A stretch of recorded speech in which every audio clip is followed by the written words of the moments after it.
एक बात मैं बताना चाहूँगा, ये बात अक्सर लोग करते हैं। जब भी किसी भगत के ऊपर संकट आता, दुख आता है, तो लोग क्या कहते हैं, इतनी भक्ति करता तब ये दुख आ गया, इतनी भक्ति करता तब इनके घर में कांड हो गया। परमात्मा का बनाया हुआ नियम है, जैसी करनी वैसा फल, आज नहीं तो निश्चय कल। कर्मों के अनुसार सबको सुख दुख प्राप्त होता है। मीरा को भी जहर पीना पड़ा। जवानी में मीरा के पति की मृत्यु हुई। द्रौपदी के 5 पुत्र थे। श्री कृष्ण जो लज्जा रखने वाले द्रौपदी की, और द्रौपदी के पुत्रों को भी बचाने की पावर रखते हैं कि नहीं रखते, लेकिन मारे गए। स्वयं उनकी बहन सुभद्रा का बेटा अभिमन्यु अभी 4 दिन पहले विवाह हुआ था, युद्ध में मारे गए। स्वयं भगवान श्री कृष्ण के सगे 6 भाई कंस ने पटक पटक के मारा है। जिसकी कोख में स्वयं भगवान श्री कृष्ण आए, उसकी भक्ति में तो कोई शंका नहीं ना, लेकिन उसके भाग्य को देखिए।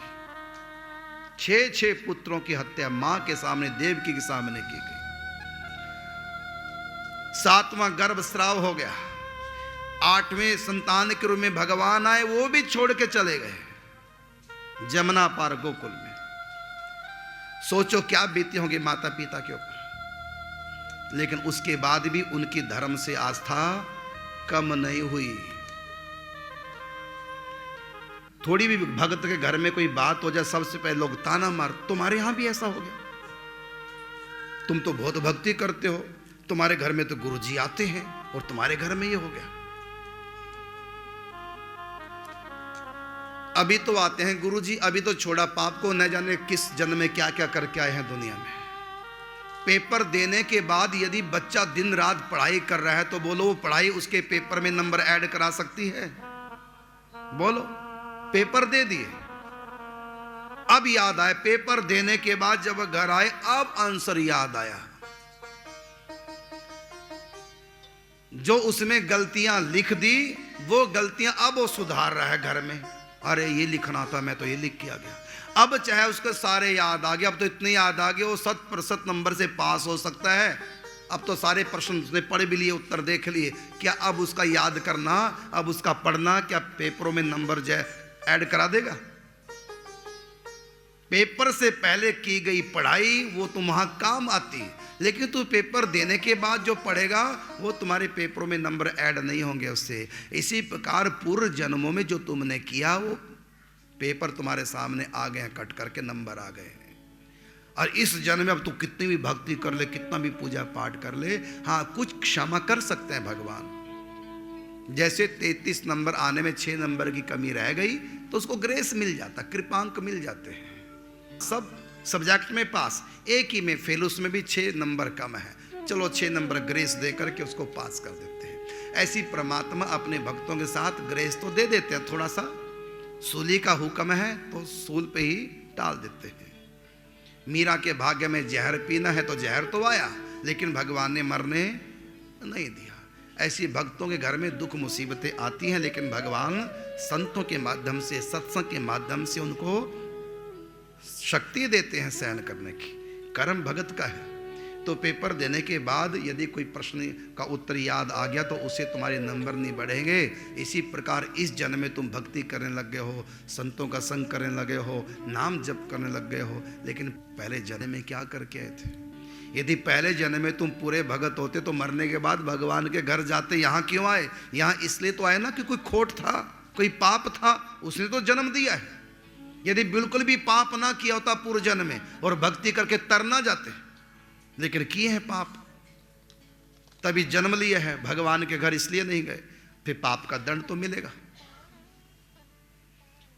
यदि कहो कि जो भक्ति करते हैं भगवान को, उनको माफ कर देना चाहिए, यदि ये रूल भगवान बना दें कि जो मेरी भक्ति में लगेगा उनके सारे पाप खत्म कर दूंगा, फिर तो भक्त सबसे बढ़कर पापी हो जाएंगे। क्यों?